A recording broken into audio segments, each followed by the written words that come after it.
You can watch my quick word of the day videos to increase vocabulary, understand the nuances between words with similar meanings, and improve pronunciation.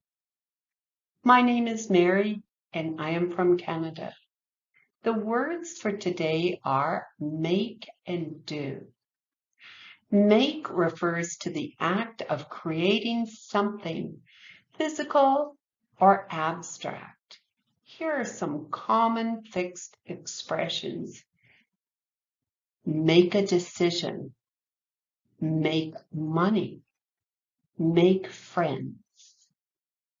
Now, on the other hand, do is all about performing or executing actions or tasks. Some fixed expressions that come to mind are do business, do a favor, and even do exercises.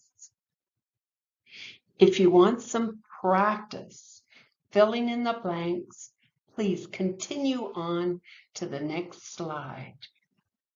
I want to thank you for liking, sharing, and subscribing to my channel. And also, thank you for your recommendations for future videos in the comments below. Thanks again. Bye now.